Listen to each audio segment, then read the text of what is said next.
One thing that I do want to mention, when you go to buy fat, please buy it from a local farmer that has agricultural practices that you can get behind. I'm pretty particular about how our animals are raised. We feed a non-GMO grain, they live on pasture. It's a big deal to me, so I want to make sure that I take just a moment to promote that. Cooking with lard is not a new concept for me. I grew up on a family farm where my parents raised and processed their own hogs every fall. And they would take the back fat and the leaf fat from the pig and put it in a cast iron kettle over an open fire, and it probably held maybe 50 pounds of fat, and that was all divided up when it was rendered among all the family members.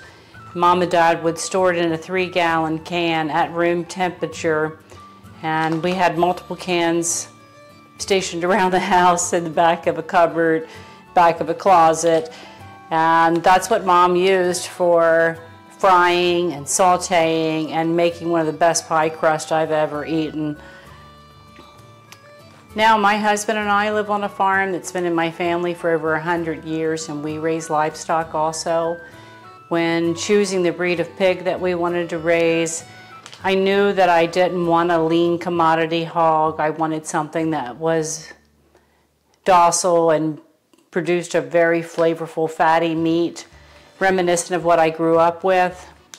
When we take our pigs to the processor, I ask them to save all of the leaf fat for me, and that's what I use to render lard for our use. I store the lard that I process in 1-pint jars, and I keep them in the refrigerator. And contrary to the big cast iron kettle, I use a Dutch oven. I have seen where people use crock pots. I don't own a crock pot, so you can do it with very limited supplies. A nice heavy pot. I do recommend a canning funnel and a small sieve just to catch the bits of fat, and you want it to be as clean and clear as possible. Something to dip the fat with, a cutting board, and a nice knife. And I'm going to repeat this throughout the video, but I really want you to be very careful. The fat is very slippery, so I recommend that you handle the fat with one hand and handle the knife with the other. And I'm going to walk you through the process now. If you haven't worked with fat in the past to render, you'll find that the fat is greasy, which that's to be expected, I guess. You're going to use a sharp knife to trim off any pieces of lean meat or discolored pieces. We're going to chunk this up into pieces that are about 1 inch by 1 inch. Put it all in your pot. Put it over low to medium heat. We're going to add enough water to bring it up to just about 1/4 of an inch from the bottom of the pot. So that just depends on the size of the pot that you're using and how much fat do you have in there.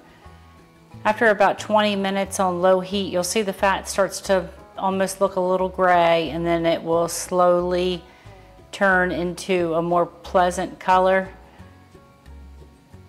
Stir this about every 20 minutes just to keep any fat pieces from sticking to the bottom, because that could add more color than we want and flavor. You can see that the liquid fat is really rendering. This is after about 2.5 hours. The majority of what is in the pot is liquid, and there's very few solids floating on the top.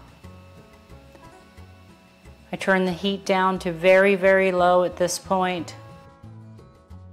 And I'm going to use that sieve with the handle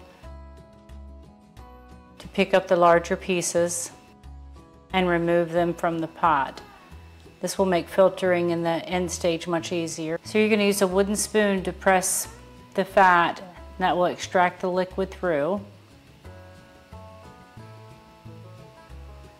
Once those solid pieces are removed and cool, I usually feed them to my laying hens. We have all of the solid pieces out now. We're going to ladle in the liquid fat, and we have our canning funnel, our sieve, and our coffee filter on the top.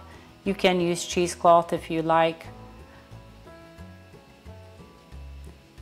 I do find the coffee filters get pretty stopped up after about 2 jars, and I need to replace it. Make sure your jars are really nice and dry inside, because once you add that liquid hot fat in there, if there was any moisture inside that jar, it really could spit and sputter and you could get burned.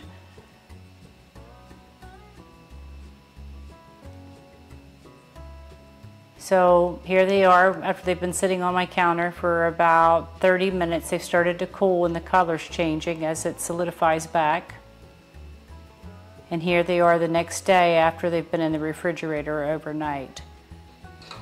And there's probably nothing that takes me more back to my childhood than seeing a nice piece of lard in the bottom of a cast iron frying pan. Good luck.